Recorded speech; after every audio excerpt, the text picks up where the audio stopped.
It's midnight, moonlight time, Lynch time, heavy dream and nightmare time in black and white when mystery, anxiety, and horror take hold in a waking cinema trance about the fear of fatherhood. Lynch called it his most spiritual film. It's his most naked, the fearlessness of admitting fear and fantasy. I relate to it. I relate to the fear. I relate to the tension and the anxiety between one's inner world and one's outer world, the art life. I relate to it. Do you? One of the things that I imagine kept me at arm's length from David Lynch as for as long as it took me to embrace David Lynch was, I realize now, a certain type of fear. Not a fear of the material. I mean, there is a darkness. There is a kind of frightening subconscious kind of discomfort in the images that he puts on the screen and the attitudes that he has. I think watching David Lynch, you could make the argument that he's a misogynist, that he's violent.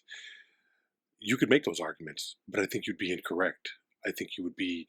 I think a great number of people would be very. I think a lot of viewers have been and continue to be reactive in their dismissal of David Lynch. Um,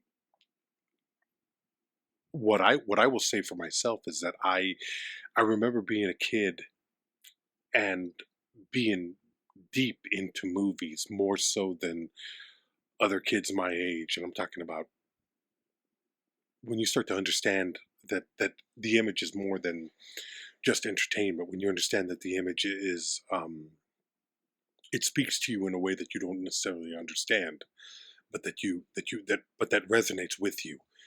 I remember seeing the images. I remember seeing the child. I remember seeing Jack Nance backlit with what looked like dandruff coming off of him, or I don't know what it wasn't. It didn't look like dandruff. It looked like, I don't know, like a cloud of asbestos Stardust. following around him. Yeah, stardust. Yeah.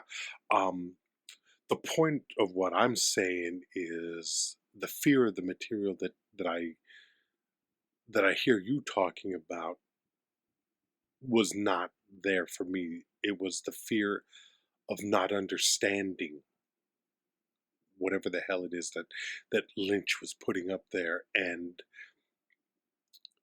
the fact that everything was heralded as um, was an artistic breakthrough and overpowering. When you love something in the way that I think you and I both love this kind of um, movies and art in general, to not understand it seems not only challenging but also limiting in your capabilities. So that's kind of what scared me. That's what scared me and put me off of David Lynch for the longest time. Um, in addition to it being ridiculously white, um, an attitude that still creeps in there from time to time with art. But I think that as I've grown older, and particularly with David Lynch, and I can't really say this for any other filmmaker because I don't think any other filmmaker is like David Lynch. And those who attempt to be like David Lynch are glaringly mimicking him and doing so badly. um, I'd really have to sit down and look at what others have done to see to what degree David Lynch's influence has badly influenced some artists. But I think at this age, I'm very comfortable accepting that either what he is putting on screen is not supposed to necessarily make sense, or it's supposed to resonate with you on a subconscious level that maybe he doesn't even understand, but that he knows is there. There's something to it. There's an inability to see whatever the hell it is that you're watching and understand it. It's almost as if you understand it fragmentally, and the power is in the missing pieces that you can't make sense of.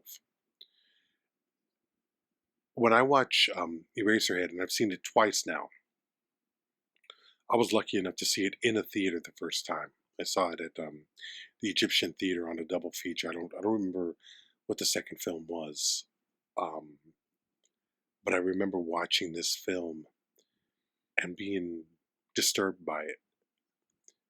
And I remember leaving it being not sure of what it was that I had seen and what it was that I had not even just seen, but truly experienced. I think it's an experience more than it's not a regular movie theatrical movie watching experience. It's a subconscious kind of connection with something that you don't understand about yourself. And there's something about David Lynch and his embracing of dreams that is what makes him an exciting filmmaker. So when I saw this, I was really confused, um, confused, unsure of what I understood about movies, and really unsure of what the hell it had been that I had been watching. But knowing that I had seen something that was powerful, and it wasn't simply because it has lasted at that point 30 or 40 years, um, 35 plus years, or that it had influenced so much that has come after, it's um or that it's appreciated the way it is. There was a connection, albeit one that I did not one that I didn't understand and could not articulate. And I don't know if I'm going to be able to articulate it any better today, but I will try.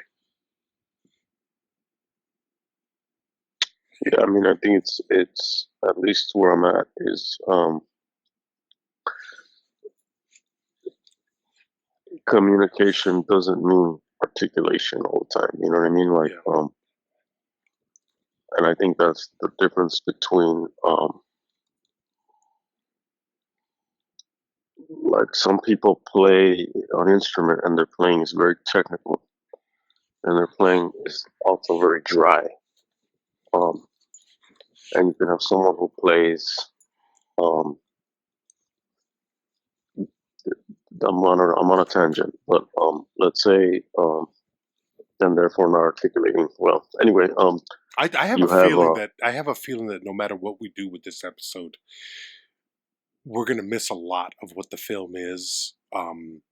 We're going to be on point in some aspects because I don't think this film is made as a it's it really is a Rorschach test. It's ink blots. It's what do you pull out of it? What do you see? I think the fatherhood thing is there, and the fear and the terror, and the fear of the unknown, or the inability to be ready for something. But I don't think that anybody. I've never read anybody. I've never read a criticism of this film that makes sense of the film satisfactorily. Well, I mean, like like um, it's not a you can do maybe Zizek did it. I don't remember if it's in Herbert's Guide to Cinema or not. Maybe I don't remember right now. And that's this documentary where he kind of recreates certain like sets Hmm. of films, and then he talks about the Freudian, Lacanian, Marxist his interpretations of them as he analyzes the film. Um,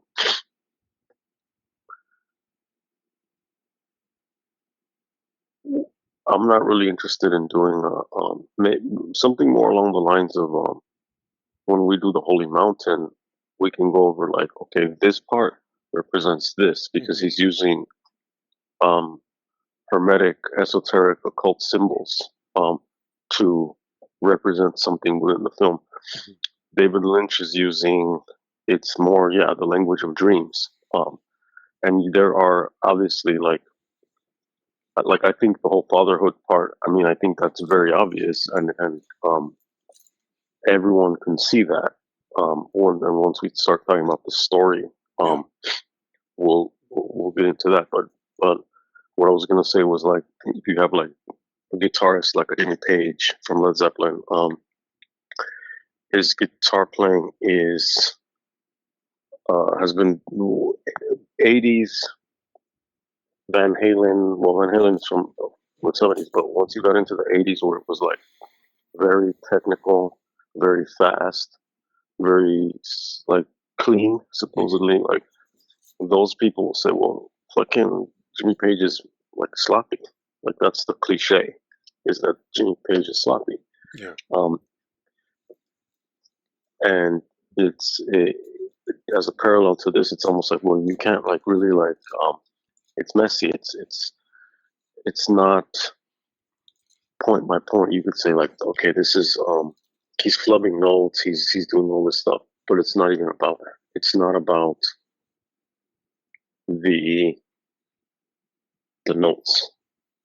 It's about what comes with. Miles Davis said something along those lines, like 20% of the notes you play, the other 80 is like what the motherfucker brings to it, Yeah. to those notes.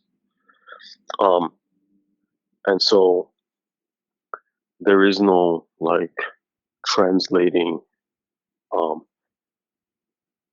word for word, note for note, what David Lynch is doing because it's like when you're telling someone a dream and you're saying, well, I was I dreamt that I was in this place. I couldn't see myself because it was from my perspective, but I know that it was me. Yeah. And I was walking through this place and, blah, blah, blah. And then I looked across and I saw that there was a pumpkin. And I knew that I was also the pumpkin. And then the person says, how do you know that you are the pumpkin if you were looking at that pumpkin and the pumpkin is separate from you? And you're like, I don't know. I just know that I was the pumpkin because that's how dreams affect us. Things shift. Yeah. And and there are things that we don't know to sound like we lost one war criminal in the world today, but now to sound like another one. There are things that are known and there are things that are unknown, and the unknown knowns and the known knowns and the unknown known knowns, and Yeah. etc. And um, the dreams that we have contain all of that. And so, I mean, I think you're right that if David Lynch's films are like this netting or like this mesh, you have the stuff that you can, or a spider web, you have the stuff that you can um, that will cling to you like a spider web. Um, but there's so much of the content that's in the gaps between each strand of webbing. And that's where, like when the light shines through it and it has that iridescent prism effect to it that's happening while you're looking at the overall web. Um, it just adds to the dimensionality of it. And you can experience the spiderweb from the inside, like a fly, or you can experience it as a person who's like sees it and is like, don't walk through that. There's a big spiderweb right here. Um, and you can say, fuck, that's creepy and scary, but it's also beautiful. And this is Eraserhead. The the film it's in black and white and gray, and it's textured. It has like this organic. It's kind of like David Lynch's paintings are. You see some of his paintings, and they have texture, heavy texture. Mm-hmm. In one of the documentaries, I think he puts like a rat or a dead mouse or something in his painting. It's like he in some cases he paints with something like oatmeal or mud, like clay that hardens on the canvas, and it has texture that is not readily seen in most paintings at the very least. But he really is an artist that follows his own passion and follows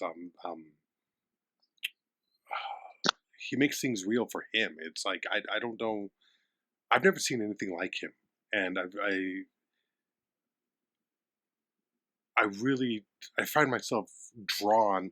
I think what's brilliant about David Lynch is that whether you like David Lynch or hate David Lynch, when you're watching David Lynch, you can't turn away. You can't.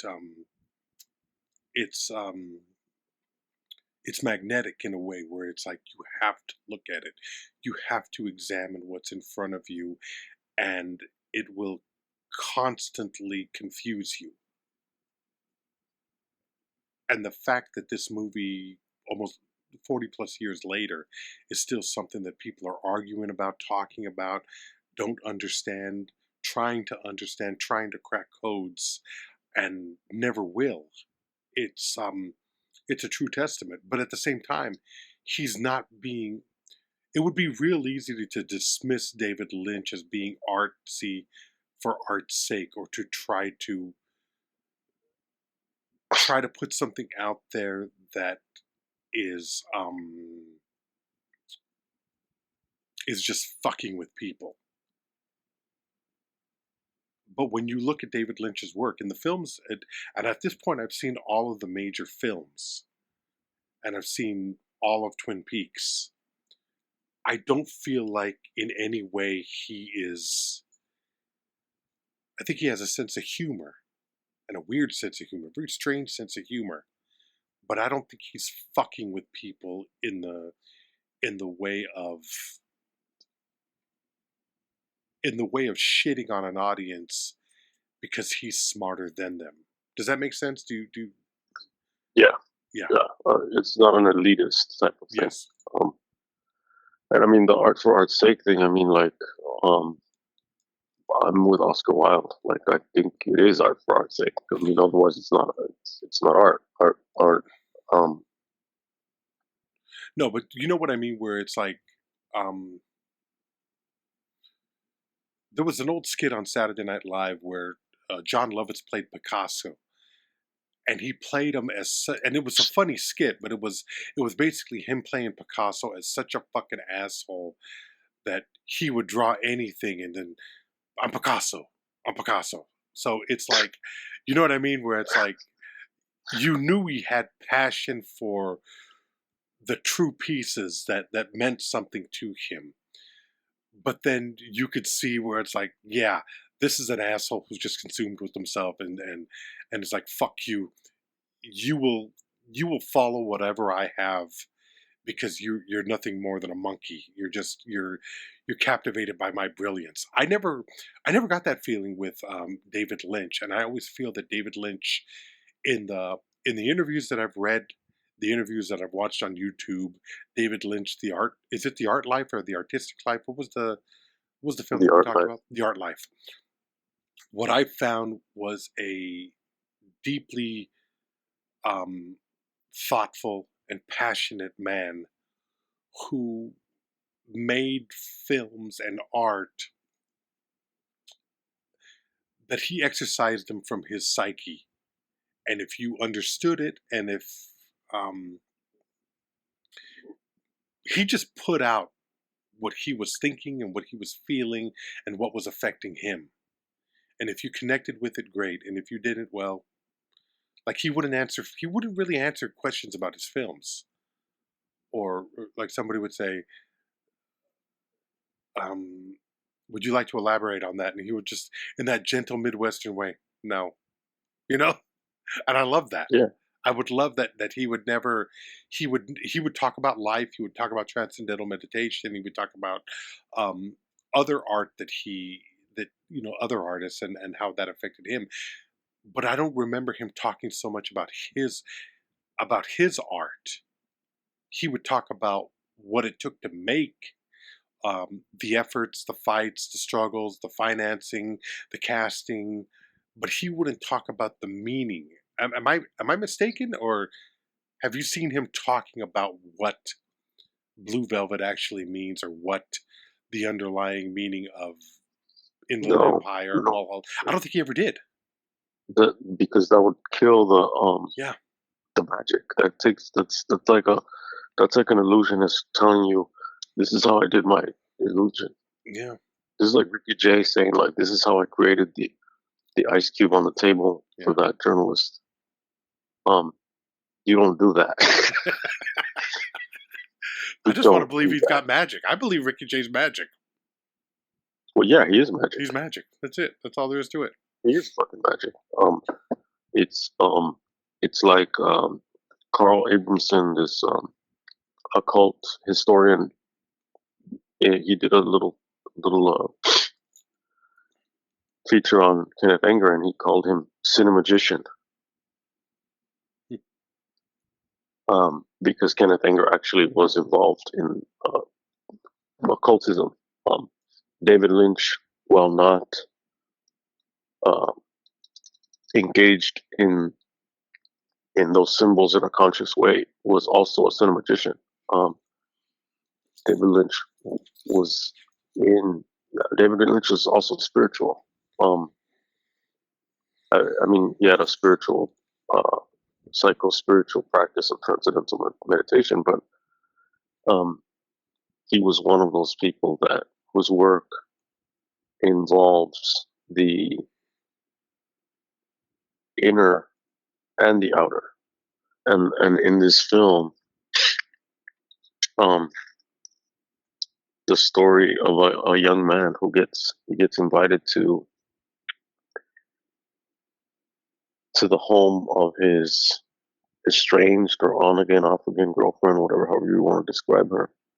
He gets invited to her house for dinner with her parents, and there he finds out that she's had a baby, his baby.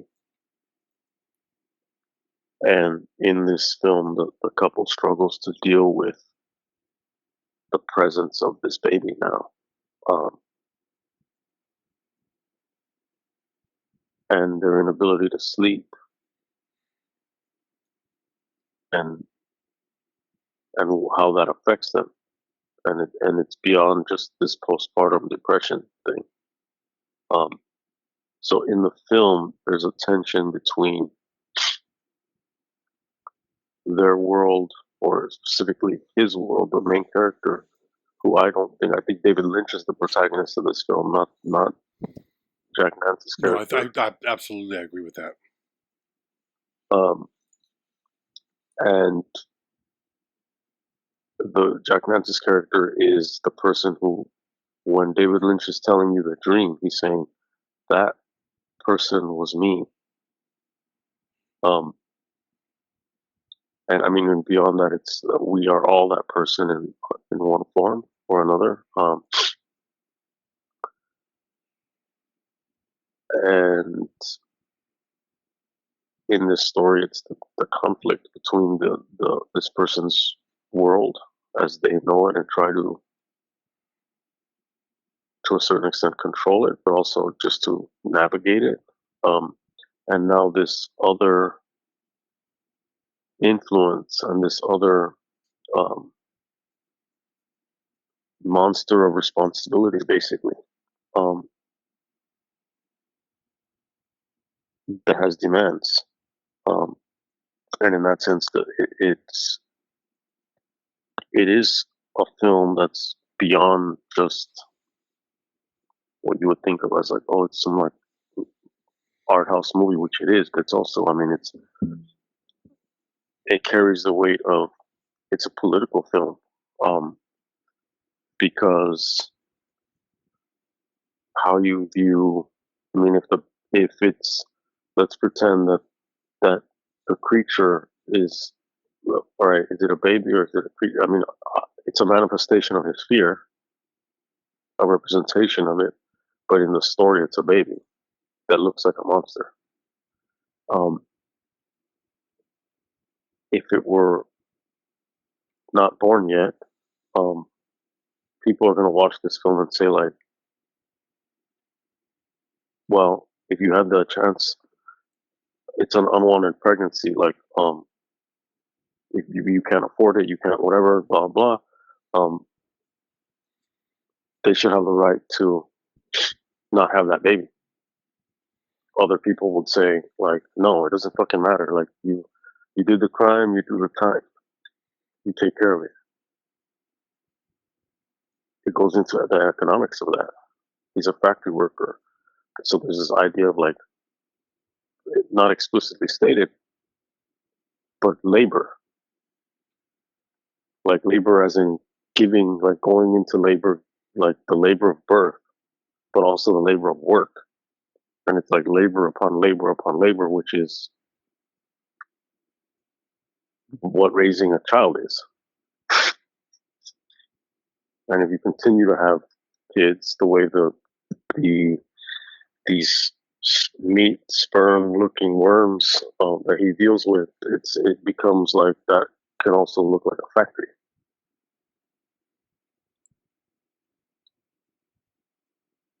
You have the tree. There's a tree that is in his room, and it's mostly it's this mound of dirt and this like dried out looking tree. It has no fruit, so you can see symbolism there of what the fruit of the tree, um, family tree, all of that.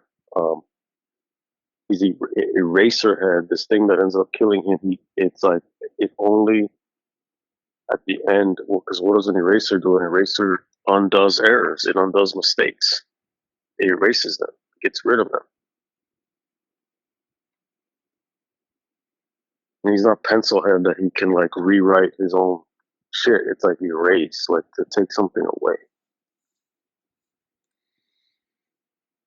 And so in real life, he had a daughter, his Jennifer Lynch, um, and his fucking marriage was like he was having problems. He was getting involved with this other woman from AFI, and so the main character, has a neighbor who's the temptation, right? Even in Joseph Campbell's view of the hero's journey, it's like at some point these characters meet a woman who is like some form of temptation to them.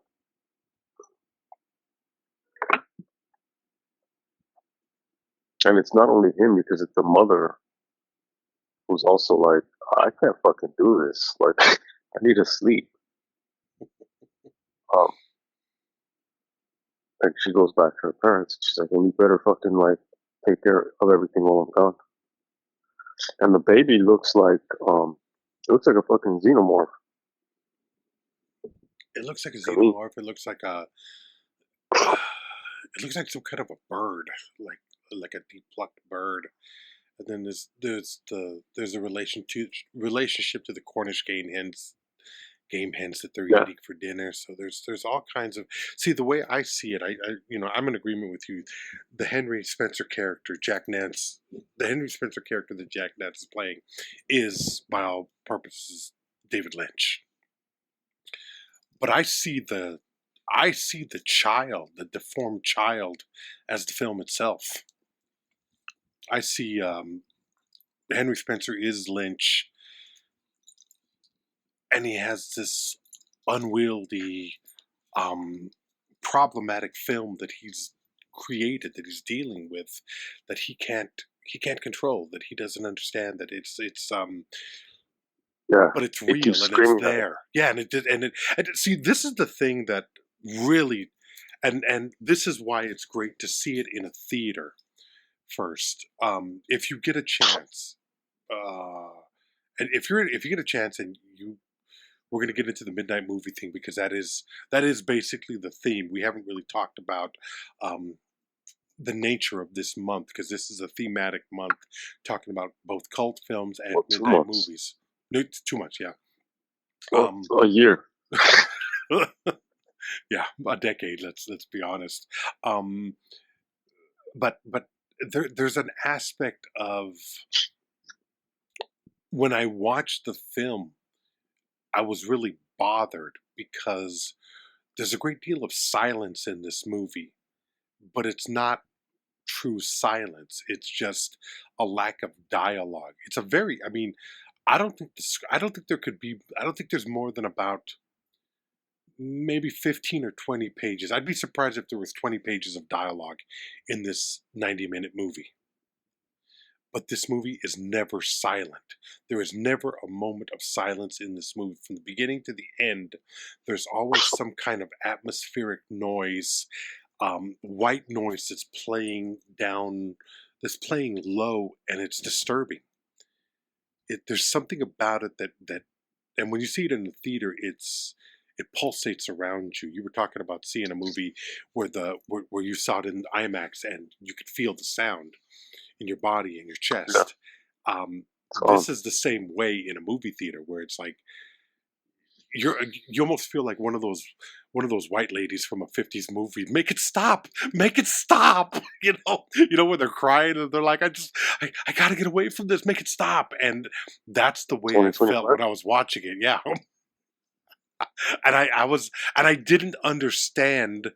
I really didn't understand the power of what I was watching while I was watching it. But as I put it on last night, I have this Blu-ray from Criterion, and Criterion's really interesting because what he does is there's a there's a option on the disc to calibrate your TV. So you can Mm-hmm. calibrate the blacks, the darks, the sharpness, the contrast, and Yeah. I think you Inland get it Empire might exact. have that too. You get, Sorry. what was that? I think Inland Empire had that too, because I think we did that with some of our friends, like with some friends, like years ago, and That we seems saw it when about we had right. like a version of it. Yeah. Yeah. So you did that with this, and now you're seeing exactly what his vision is, but it's this underlying sound that's it's almost like it's almost like tinnitus, where it's that constant Mm. buzzing that you can't get away from, that you can't escape, and you really can't escape the soundtrack of this film. There's no music except for what is played on what looks like almost a small phonograph. Yeah. There's no soundtrack. It's all ambient music that is in the scene, so they're hearing what we hear. It's not Bernard Herrmann. It's not Morricone. It's not John Yeah. Williams. It's nothing It's like thick that. with sound. Yeah, Like humming, like the popping of the needle on the phonograph yeah. record grooves. Yeah, it's like lean. It's nocturnal. It's like, but it's all the time. Yeah.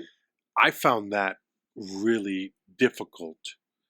It made the viewing. It made the initial viewing very problematic for me. It bothered me. But as I watched it at home, here's another aspect of it. I was watching it and I had the subtitles on. And I think about 10 minutes into the film, I was like, I'm turning the fucking subtitles off because the subtitles were describing the sounds, and it Oh, made so it me was more like a aware. closed captioning. Yeah, It wasn't like just subtitles. It was closed caption. yeah. Like, hmm yeah, It would say white noise, low humming, disturbing music. It would say all that, and that's okay in other movies, but this is one that should be it should be something that just washes over you. And I like the fact that I wasn't aware of it. yeah. The captions, the subtitling robbed me They of brought that. it to your Yeah, consciousness. it Yeah, did. they made it explicit. Yeah, hmm But it also, in that first 15-20 minutes, made sense of that initial viewing. I don't know why it's taken me this long to watch the movie again, but I will say this time I saw what I consider a masterpiece, one of the greatest films I've seen. It's incredibly powerful, incredibly disturbing, and I think there was a part of me that was just afraid of the movie for the reasons that I said before, because maybe I guess sometimes you have to question your own intellect, and you're like, how much do I bring to this? How smart am I? And when you I start mean, asking that question, it gets a little bit scary. well, it's also like it can go to both extremes because it's sometimes if you and this is me saying that, and I'm guilty of this. Like, hmm so if you go too far, you start to you become the person who's like, "Oh, I'm a scientist and I want to know how old this tree is so badly that I'll fucking tear down the oldest tree in the world. And now I know, but I've torn down the oldest tree in the fucking world and I'm a piece of shit." You know what I mean? hmm Like there are certain things that you don't need to fucking dissect it. You just need to sit in front of it or sit far from it and shut the fuck up and let the become one with it or admire it or whatever you need to do. You know what I mean? Like it's it becomes like the closed captioning. Um if you're looking at the moon like with someone you like and you're at the beach or whatever the fuck you're doing and you're having this moment, like you have to be there with the silence and let the moment happen versus trying to like make a joke or trying to like say some comment that's gonna like lessen the tension, but it also lessens the magic. You know what I mean? Yeah. Um, so it's to not think about it too much, but to think enough. Um, if you don't think enough, you're gonna be like, "What the fuck is this? This is gay. What the fuck?" Um, Yeah. and you know, society is full of those fucking people. Um, Well, that's the majority of people. That's the elitist in me coming out, but I believe that wholeheartedly. yeah. That's the majority of people. Um,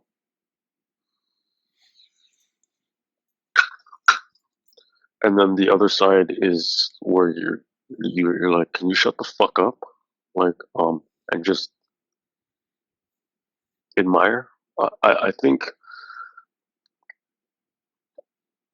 if you're looking at like a painting or something, and I'm this person that like, all like Leslie will ask me like some question about whatever, and then and then I'm like, "Well, you know about this, right?" And then I'm like, "Well, in 1812." Um, so then now, okay, here it comes. Another is an hour about whatever she mentioned, right? Yeah. I think that's okay. Like for if first admire the painting when you see it for the first time, and then maybe after when you're fucking having coffee or whatever, then it's like, or first enjoy the magic of it, and then you can talk about it. which I think it suits this kind of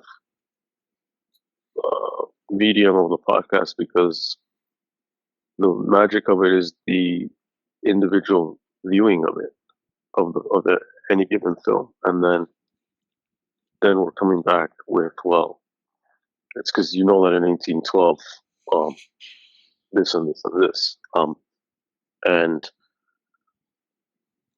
whoever listens to us is coming for our version of that. Um, after they've seen it, or sometimes it's like they want to do it before, or people don't always have time to watch the movies, or they've seen them, and it's like, I've seen Eraserhead, I just want to hear this analysis of it, or this meditation on it. You know what I mean? Because I think both are valid. The the take of the monster, the child, being the film is powerful. There's you can look at it in that form, or you can also look at it as in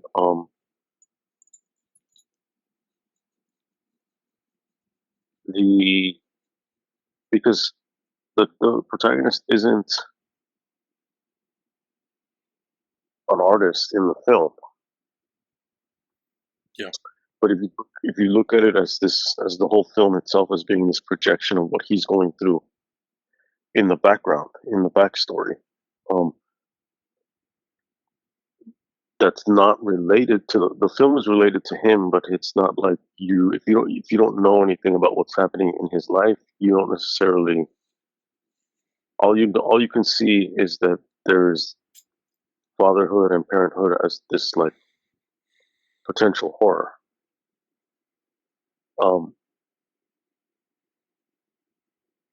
If you know, okay, this is David Lynch, this is this, that's enough.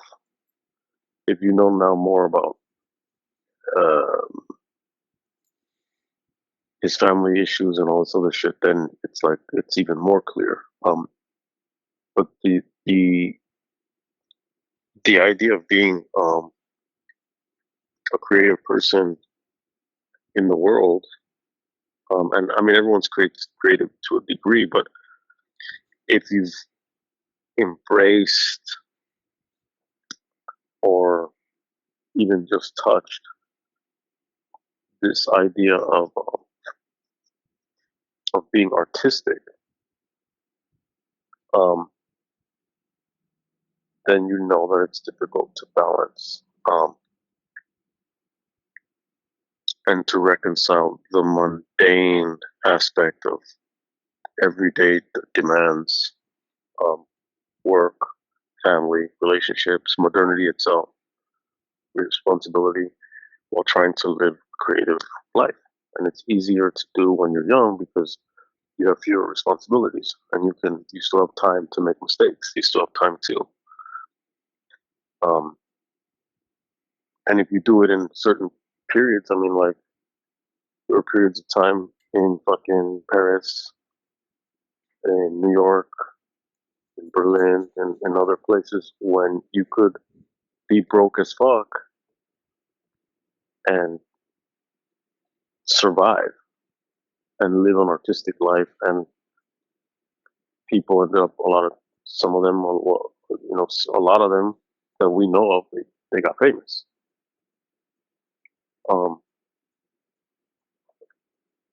Right now, it's hard to do that. It's hard to also, if you're an artistic person, to balance the inner world with the outer world.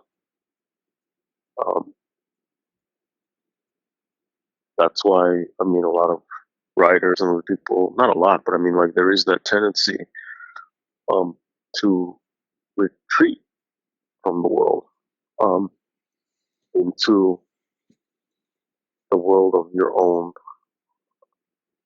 If you have a fucking accountant parent, maybe they're going to say, like, well, this is your little world of fantasy. But it's to to me, it's like, well, this is the meaningful. This is the world of the meaningful versus the world of the mundane. Not to say that the outer world isn't meaningful, but my inner world is way more fucking rich than the planets in my mind. Um, Yeah, I can see and that. is that. I mean, it's the limitlessness of one's mind, of the places where dreams come from, of the possibilities, but also in there, that's like fear and all this other shit that's so magnified as well.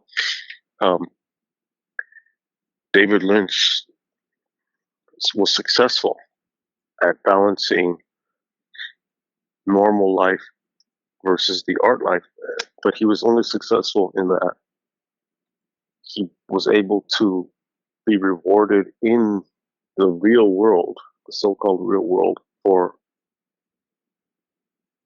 what he did for mining his inner world. But his personal life still took a hit. He had a bunch of marriages, um, and it was only it was as he got older that he was able to really find that structure and that balance, and through meditation and everything that he was able to create the structure around which he could um, live his art life and still have something left over for everyone else, including himself as a person outside of that artist. Um, he romanticizes it in a way that, I mean, he's like, yeah, he went to go see his friends. His friend's father was an artist. I don't remember the man's name, and Oh, I remember and he that. talks, Yeah, I remember this. yeah, and he says like all he did was paint, and he says and that the art life is like coffee, cigarettes, and painting, and sometimes girls a little bit. Um, and I mean, and that's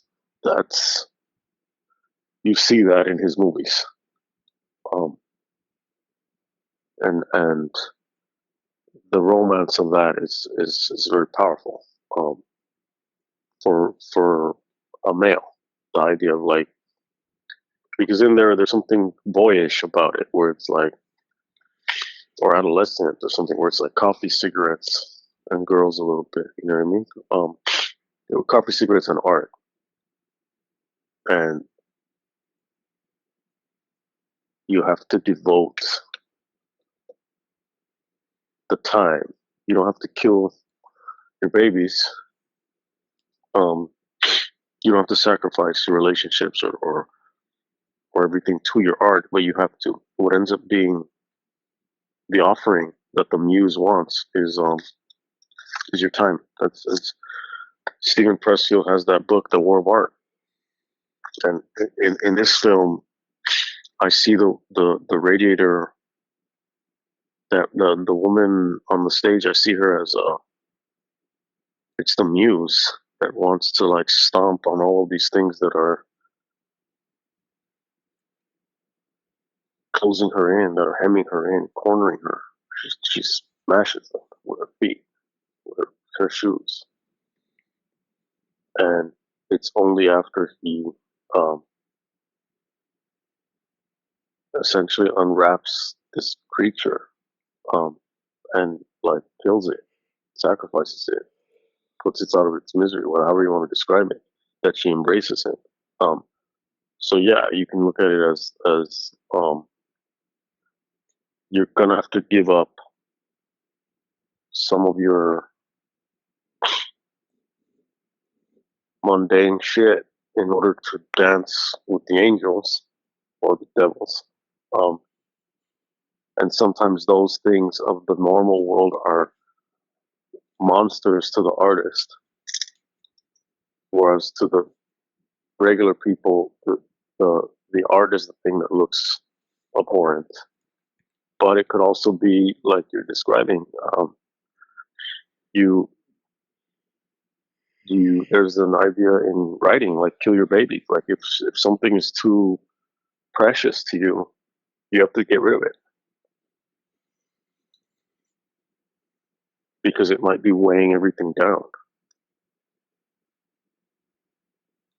So there are many ways of looking at that, and there's no right way. It's all a mixture of everything anyway.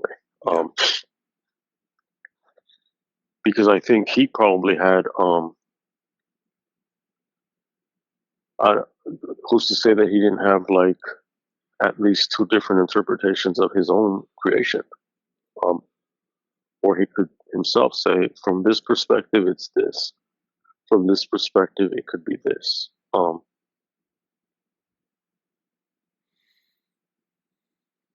I did a show a few years back that when I wrote it, it was one operating on one layer, and then when I directed it, I had to change. I changed my approach because I had to change the space because um, because one of my tech people was robbed outside of the fucking the space, and we had to change spaces because blah blah. And so, and the new space gave me a whole new gift, and so I changed things, and so it was operating on multiple levels, and so it did not make sense to the naked eye, so to speak. Sometimes But that's I the could gift, sit right? down and I could. Yeah. I'm sorry. I said sometimes that's the gift. And Yeah, I never because saw the original. I never saw the original space, but what I saw you do in the new space really utilized both the yeah, possibilities and the limitations of the space, and I thought it worked out beautifully for you. I thought it really did. It was an exceptional, and I'm not just saying that to I really thought, wow, this is for whatever anybody wants to think. This is him. that's me. Yeah, And it was, I was like, okay, let's go, let's see where this fucking thing goes. And I had a great time with it. So I know, I know from being on the sidelines of that production how important it was to to really find the voice of that piece. And I got right. to see what this And is too. Yeah, and a lot of times those things are also the limitations, and that's another element. Is that it goes into the idea of the film being the monster, the creature too. It's in that sense, it's very Frankenstein as well, because the now this thing that, because there are also two ways of looking at being like an artistic person. When I first started writing, I didn't say I want to write. Um, it was a mixture of liking to read. It was a mixture of being a curious person. It was a mixture of being already like um, imaginative, and then it would be I'll wake up in the middle of the night with these phrases. I had this compulsive um, need to write them down, and it would bother me if I didn't. And it wasn't until, and this is a true story, a psychologist is the one who told me, "Oh, you're writing poems." And then I started looking at them as poems versus yeah. like these things that would bother me, and if I didn't write them down. So it was like, to me, and I didn't know it as OCD, but to me it was like, well, this is like, because it wasn't even necessarily ideas; it was like phrases. And then once I started like, oh, I'm writing poems. Okay, now I have to get into the business of poetry. And then come the limitations of like, well, I have this idea, and now I'm going to write this, and then because you grow and you're becoming more formal with your shit, but you're also you're losing a little bit of that raw power, because now I don't wake up in the middle of the night with phrases anymore like that, because the devil is like, nah, you went to Wow. school instead. You displeased me. No, but with a film, you start out with these raw ideas, and then you start formalizing them, and then hopefully it picks up speed, any given creative project. But eventually the thing becomes, like you said, it wants to do its own thing, and you have to let it do its own thing while still trying to contain it to a certain degree. And then in that sense, it does become like Frankenstein's monster with its own personality.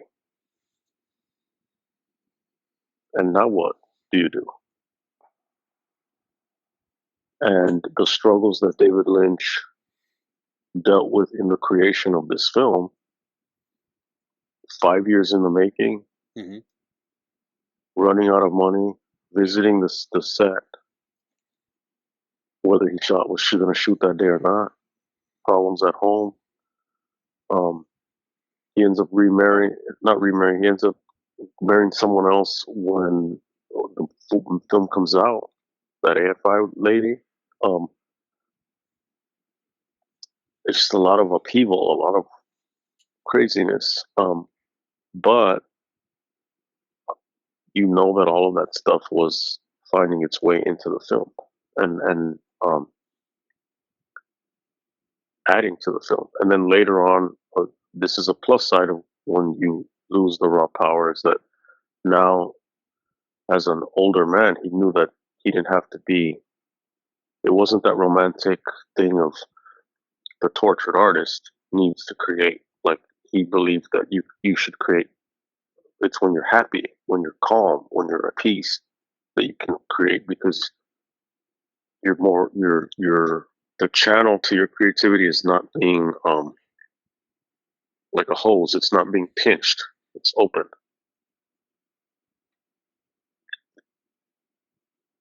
So it's very metaphorical, and that it's that it's the dance, the Hmm. balance between,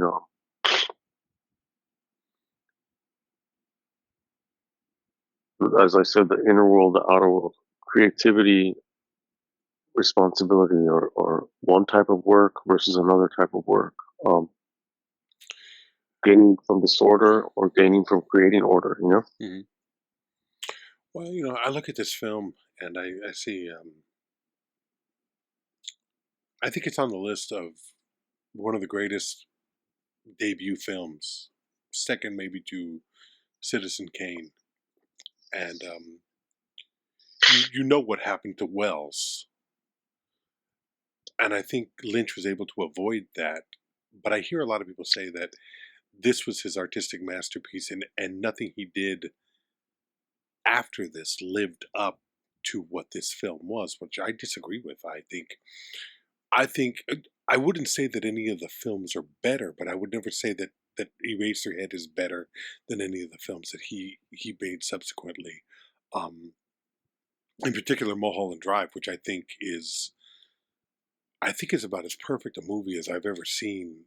Um, for what it is, I, for me, that's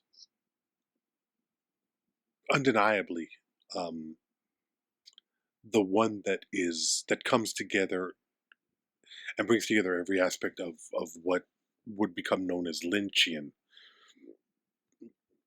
And then you would have an outlier like The Straight Story. You would have experimental like with Inland Empire, with going to video. Uh, I think there's something about David Lynch where he was the description of true artist is one that gets thrown around a lot, but I think it really speaks to him in that you don't get the sense that he was ever, with the exception of Dune. I don't even think Dune. I never got the sense that David Lynch compromised. Dune was a bad choice, but it wasn't a compromise. And I don't think, and after seeing Denis Villeneuve's film, I realized the problem was the material, not anything that a filmmaker necessarily brought to it. But I when I look at David Lynch, I see somebody who adhered to the visions that he saw and was able to realize, limitations and all, what was possible on screen. And I think it taken me as long as it took me to get to it was a good thing, because I could subsequently embrace it in the way it was meant to be seen. I think the artistic nature of it. I'm gonna have to watch this film again, and I'll probably return to it a few times. And I don't know what I will feel. I don't know, because it's a young man's film, but it speaks to a lot of elements of regret, and there's a sadness to it that I find myself gravitating towards. I really dig this movie, but I don't think I could have seen it. And I've said this a number of times. I don't think I couldn't have seen Lynch at an earlier age. You have to mature. When did you start? The first time I had already seen The Straight Story, but I don't count that because it's an outlier. And I had already seen The Elephant Man, which was, both of those are more straightforward storytelling. I don't think I made it through Blue Velvet when I was young, but it was Wild at Heart. We went to see Wild at Heart. I must have been around mid to late 30s. And when I saw Wild at Heart, it was like the mall picture of the sailboat, that if you stared at the pixels long enough, you would eventually see the picture. I could not see Luke. I could not see Lynch. I didn't understand it, and because I didn't understand it, I was dismissive of it. But when it became clear to me what I was seeing, when I suspended whatever rules I had for what movies and a narrative should be, it became very rewarding. And I think Wild at Heart made it possible for me to fall in love with The Tree of Life. Because that's another film That's interesting. you know what I mean? That's another film where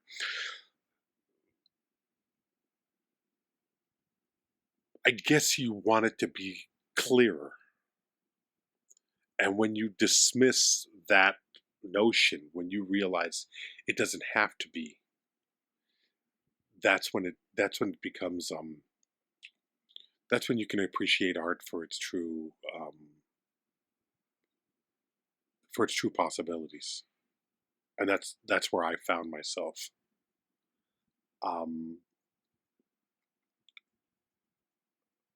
But I'm glad I didn't see this as a midnight movie. I mean, let's talk a little bit about that, because Yeah. the midnight movie, cult movie aspect, I think, is no longer with us.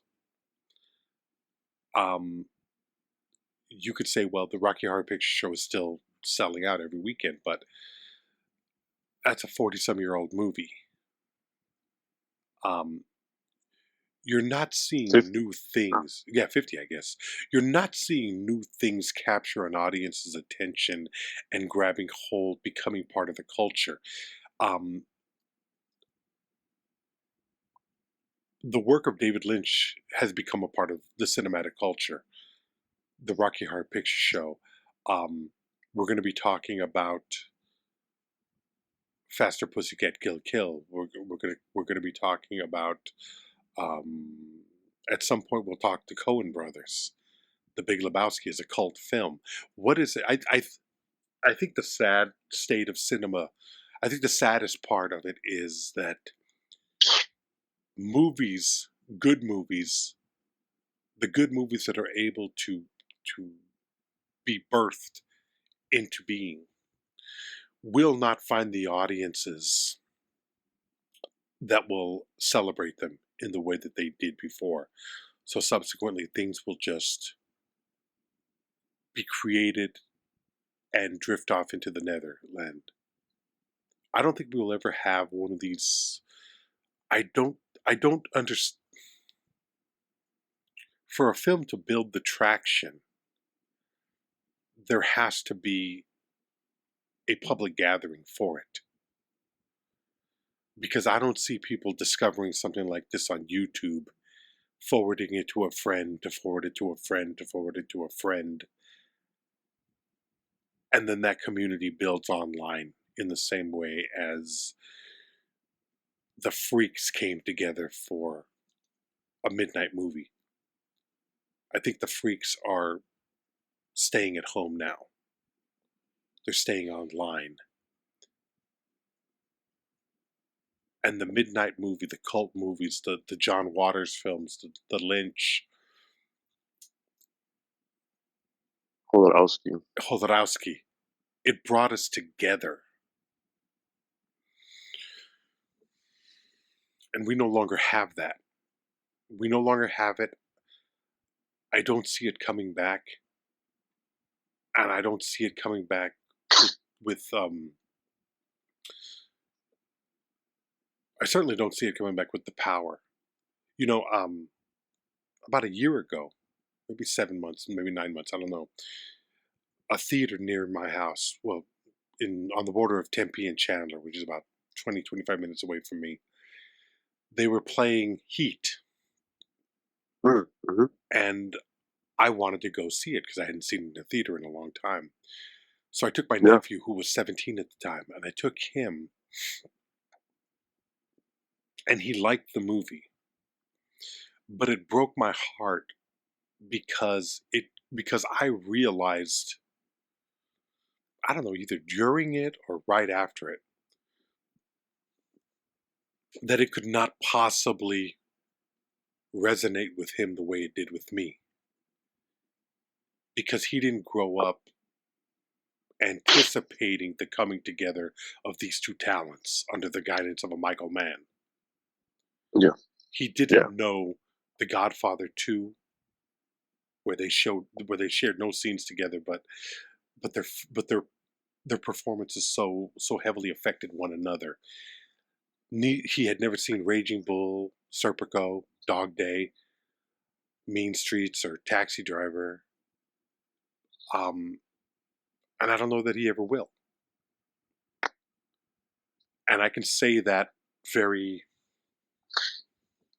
very confidently and sadly about the majority of movie watchers. I work with people who are in their late 20s all the way up to almost 40. And I mention movies and they'll tell me, I've never seen it. I've never seen it. I got a friend who told me that his favorite movie is Avatar. And that's It fine. broke your heart. Yeah, well, in a sense it did. But at the same time, well, the thing is, if all you've ever eaten are McDonald's, quarter pounders, can you even appreciate a steak? Can you appreciate a steak in a steakhouse cooked medium rare? Can you appreciate it? I mean, would you know what to do with it? Would you cut into it and eat it and say, "Oh my God, that's so fucking bloody," or "That's so just that doesn't the texture," or are you dumbed down by the average film? Which let's look at the last 20 years.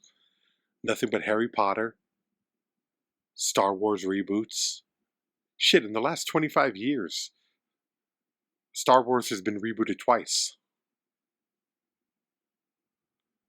Halloween has been rebooted. Some films that I like, but for the most part, there is nothing. I don't think there's anything being made that grabs a hold of the audience the way I imagine Taxi Driver debuting in '76 would have been. Can you imagine?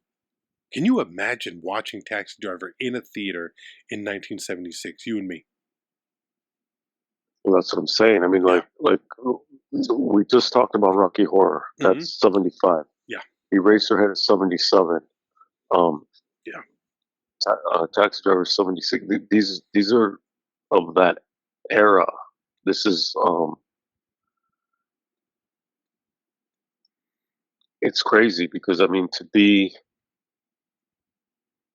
I remember being into movies. Obviously not like you, but I was into movies basically my whole life. But being in the '90s and recognizing like there's so much shit like I knew then that like something was happening, and to be in the late '90s into the 2000s, I knew something was happening. And I was into theater. I was getting into theater, and you know, The Big Lebowski, Donnie Darko, like the work of Paul Thomas Anderson, the work of Fincher, the work of Soderbergh, and going to see these movies all like it was just like, oh, look at this fucking like there's so much happening right now, and I was around film nerd people, but also theater, just creative people, and being excited about fucking movies. And in a different way than excited earlier, because I had been excited about like we were talking about this, like The Crow was like it had the song, the Stone Temple Pilots, and there was all this stuff, and he died, and um, or Pulp Fiction, and it was like Natural Born Killers, all these movies that I would go see them every weekend, and then like Heat was one that I would rent. I wouldn't rent it every weekend, but it was heavily in the rotation. The Professional, heavily in the rotation. Dazed and Confused, that was probably like That's a cult film. Yeah. almost every week. Mm-hmm. Um, fucking Faces of Death, almost every week I would rent that movie. Yeah. Just about. Like crazy, where it was just like that's as close as I guess I got to doing a Rocky Horror thing. Had it been like where we could go see Faces of Death at a theater, we would have gone. Yeah. Like, and we would have gone regularly.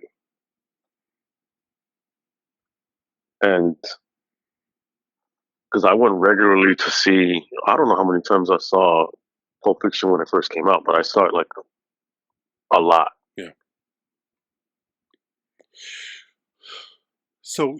And when, Yeah. go ahead. No, please. I want to finish this, and I'll get to the idea that I wanted to expound on. By the time when Kill Bill came out, it wasn't like that because I saw it and I was like, it didn't affect me the same way that Pulp Fiction did because I wasn't just like dick riding Tarantino. For some reason I was like, all right, and I appreciated it, and I liked how, you know, I saw Four Rooms, and I saw like Mm-hmm. Yeah, and but with Tarantino, it's different because he saturated himself and he got really annoying. And I think guys like us, um, we become somewhat we become very judgmental, and it became very easy to yeah, dislike that guy. That yeah, so I enjoyed. I was on the other end with Kill Bill because I was watching it thinking, this is good for what it is, and for everybody else in this theater, this might be something new. But I've seen Choi Hark, I've seen John Woo, I've seen Jackie Chan. yeah, So yeah, there's nothing. I remember I was on Instagram about 2 weeks ago, and somebody was doing a list of the greatest action films of all time, and I'm going through the list: The Matrix, John Wick, Die Hard, Predator, and I had to write it, and it was, it's egotistical, it's fucking cinema nerd shit, but I'm like, any list that tries to count the greatest action films of all time, and you don't have the names John Woo and Jackie Chan, it's a pointless list. It's true. And you could even go further and say like, John Woo. Woo. Is Jackie Chan? Well, I don't know what I don't. John who? You know what I mean? Like John Woo. That's what you're gonna get. Well, what I really want to say is John Woo, Jackie Chan, and Buster Keaton. Well, yeah. If you really want to go to what action is, you wouldn't have action films without Buster Keaton. You just wouldn't. It would not be what it is. So it's like, I mean, I feel sorry for the people who didn't have the kids today. I feel bad that they don't have the incredible experiences that we had watching movies. And I don't say that as an old man saying in my time. No, there is something missing. The last film that I would say you could consider, what's the last film that you would consider a cult film? Which is to say, okay, so the definition of a cult film, as far as I'm concerned, a film that is released, bombs, and then finds an audience later on that people take on almost like a religion. Or comparable to a religion. Not that extreme, but you know what I'm talking about, right? Yeah, I mean, like, it develops a following, an underground following is what you're saying. Yes, a following where people know the words, they know the story, they do the background check. Yeah. What's the last film that you would consider? The last film that I would consider, see, I have a hard time even thinking in terms of like recent, you know what I mean? That's the thing. And my pick isn't recent. I'd go with Fight Club, and that movie's 25 years old.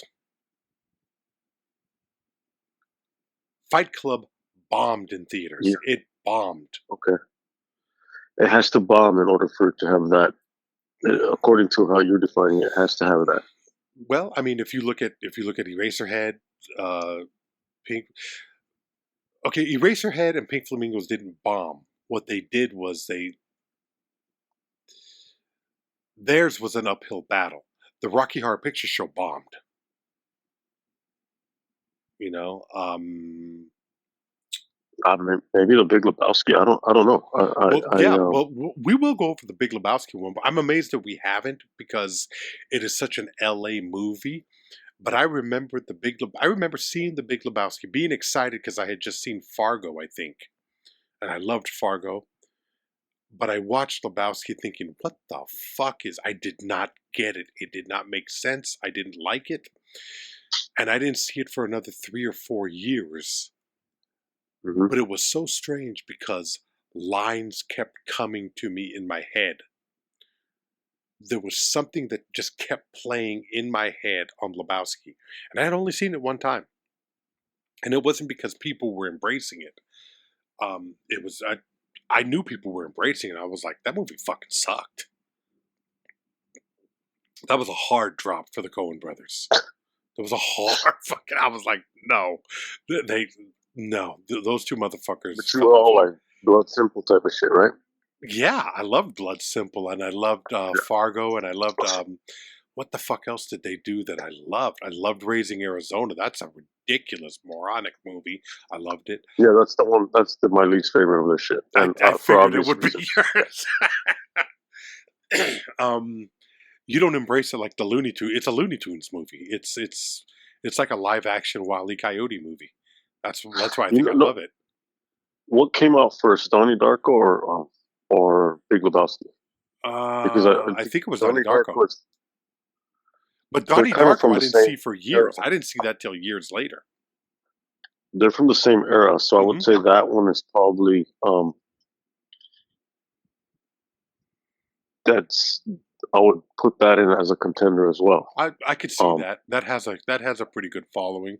The problem with Donnie Darko is that it also has a lot of different versions. I think there's like two or maybe three versions of that film. well, it suffers from the Blade Runner problem, is Yeah, what that is. yeah. Fight Club wasn't Um, like that. Fight Club was a fucking gut punch by a director that had a huge failing in his debut shot with Alien 3, destroyed it with 7, and then they backed him to a degree that they shouldn't have, realistically, from a money standpoint, but also nobody knew how to market Fight Club. And I still think when you hear people talk about it, there are still people who don't understand what that movie's about. well, yeah, I mean, and that's another one that has multiple ways of looking at it, but it's just crazy because I think I imagine films that I think should have, or I would think that they would have like a following, like Pi, Yeah. like Aronofsky's Pi. I don't know if you ever saw it. No, I never Um, saw it, but it was one that, yeah, it should have. But you know what? Once you and when was Pi? When was Pi? Was it the 90s? Was it 97, 98? yeah, Pi was in the 90s. Mm, you were already starting to see the falling. I think the internet killed. I hate to fucking be. I hate to paint with such a broad brush, but I really do think that the internet and social media killed social gatherings, and social gatherings are movie watching. So we don't have that anymore. When you see, it's kind of crazy because the only thing that's going to save movie theaters are the blockbusters, the Marvel films, Star Wars films. Those are the only ones that are going to get people in. Coupled with a couple of kid movies like the Minecraft movie and shit like that, but also revivals. Well, yeah, remember, Yeah, yeah. every time I go But the see a problem, revival, the revival is pretty much packed in the way that a new movie is pulling people in. the issue I have with revivals, as I'm experiencing them, because I went to see Texas Chainsaw for the 50th. I mean, that's another one from the mid 70s. Um, they show them for one night, And that's the problem. Yeah. and they show they have different films that they're showing, but they're only showing them one night each, and Hmm. it's kind of like, um, Yeah, it's like motherfucker, I work it's and I either have I a life. work or Yeah. it's yeah, exactly. It's just like this one day I can't, you know what I mean? Like, Hmm. I'd like to go see Batman Returns in the theater again. Um, I remember seeing it in the theater. Um, but Pi late '90s, I would think Requiem would have had a cult following also. I don't know if it does. I don't know if it's. I Um, don't know. Sometimes I think a film is too dark, I and mean, I think that's part of. I think Aronofsky's shit is a little bit too dark.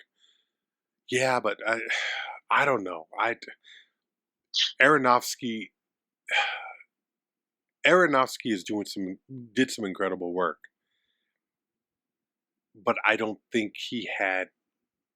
I don't know why he should have went the move. But here's the thing. Also, it's like you got to have a theater that knows how to promote that shit and get people in. I mean, even Yeah, something there, like the noir. yeah. But the new art is even. Hey, they're just going with the old. They're just going with the old midnight favorites. which is what Rocky they were Horror. pivotal. Yeah, They were Rocky part of Horror. that. Yeah, they'll do Lebowski. They'll do Pink Flamingos from time to time. They'll do Fight Club. They'll do all the standards. You're not going to see the B sides, and I think that's the problem. Is that but people don't want to go to the movies anymore. It's a fucking effort. It really is too much of an effort for your average uh, your average person. A moviegoer sees the importance of it. I see the importance of it, but not everybody can either. Not everybody can make the time. Well, that's the thing. Yeah. That's the conflict. Also, it's the conflict of back into the David Lynch thing because it's like, well, you have mass mass popular cultural films, Hmm. um, and then you have smaller art house, cult, B movies, etc. Um, and also foreign films. And you know what's crazy is because I'm very much I'm excited about this midnight movie cult film run that we're gonna do, and I'm as in many ways in general I'm very much not rejecting, but I feel myself wanting to go further into foreign cinema, and I've always liked foreign films, Yeah. but at the expense of American films because I'm just kind of like, oh, it had its time already, you know. Well, yes, it's had its time, but it's also for guys like us. Um, Even as much as we love foreign films, the majority of films that we've watched have been American-made English language films. Yeah, Like I've seen maybe 6 Fellini films. I've seen maybe four, no, 5 Bergman movies. I've seen a shitload of Kurosawa. So you don't even count that. But yeah, you've seen mostly like probably Japanese and Korean and South Korean films, right? That's probably the mostly bulk of your. Japanese and I haven't explored South Korea as much as I would like. But even with South Korea, who have we seen? We've seen the guy who did Parasite and the guy who did Old Boy. That's two Yeah, directors, man. It's two directors. We've seen 3 or 4 films that each of them have done, and Park Chan Wook and the other guy. We haven't delved no, of because course. it's just There's not. Yeah, but who has the time? Who has the fucking time? well, So that's the thing. It's like, yeah, well, if you're watching fucking and I hate to put it this way, but if we're watching fucking like Coppola or you know what I mean, or Scorsese or whatever, it's like, well, it's time for me. It's time to put them down yeah, because Coppola, I'm watching fucking 3 movies, yeah, 4 movies. yeah. I'm watching the 2 Godfathers because there are only 2. I'm watching Apocalypse and I'm watching Bram Stoker's Dracula. And then if I really want to be fucking nostalgic, I'll put on the fucking a Greaser one, What The greaser one? Outsiders. Nah, fuck that. I want to see Rumblefish. I've never seen it. I want to see Rumblefish. I See, want to see fucking some Russian shit I want to see Hard to Be a that God. isn't Yeah, that's a Tarkovsky. Russian film. Hard to Be a God. I want to Um, see that. I got excited because I was on that site Tubi, Hmm. and this is sad because it has commercials, right?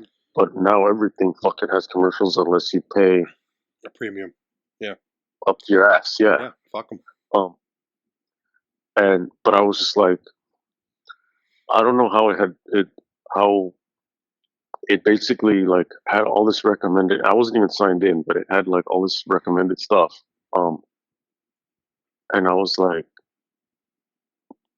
this is a lot of fucking like promising shit. Um, Yeah. different from um Netflix and all this other shit where you're like sifting through shit. Netflix is like, if I want to watch some true crime documentary thing, that's where I'm gonna find that. Oh, what's on? What killer are they talking about now? Tubi, I was just it had like a lot of foreign horror films, a lot of like Dario Argento, like shit like that, and I was like, oh, this is interesting. Like, there's stuff that I can get into here, and it was weird because I saw potential in there that I didn't see in other of these sites that plague us with their fucking charges. So it's See, it's gonna be an interesting one. well, that's one way to go about it. That's your way, which, based on what's available to you, you got to go with. A friend of the show, Cornelius Burrows, he posts a lot on Facebook.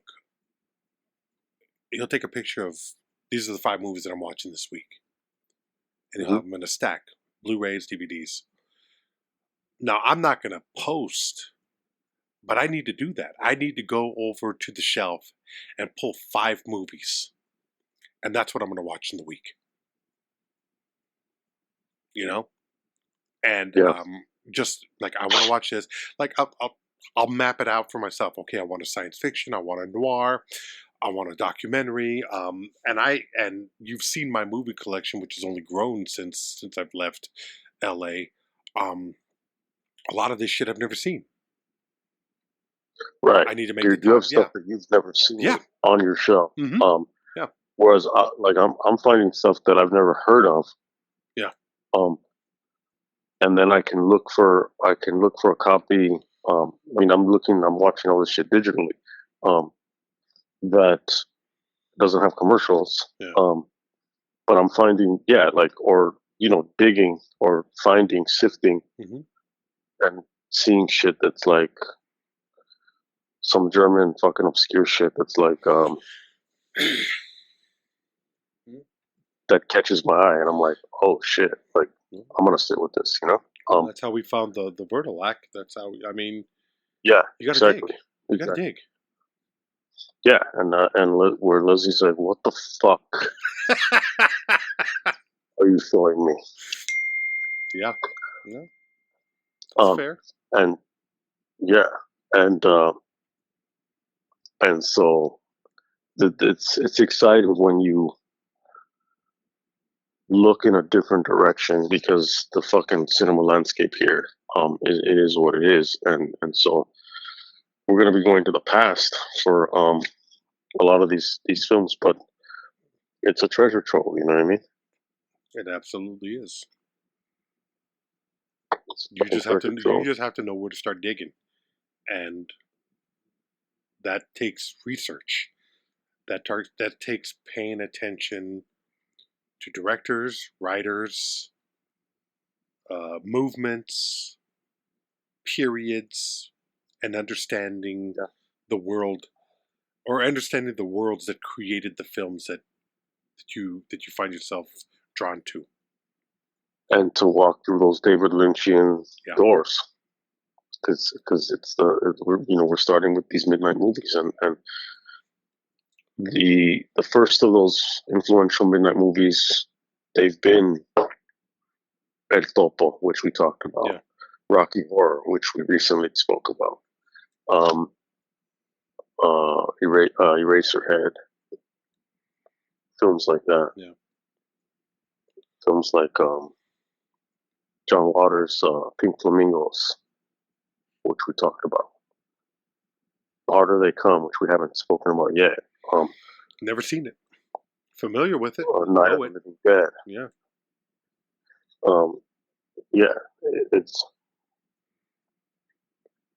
It's exciting. So we're going to be. It's going to go further than a month, because a month is fucking here and gone. Yeah. But that's where we're headed. BuyMeACoffee.com. BuyMeACoffee.com/WatchRickRamos. That's BuyMeACoffee.com/WatchRickRamos. If you like what we do, you can donate there. You can check out our archive, which is vast, at Libsyn. See you next time.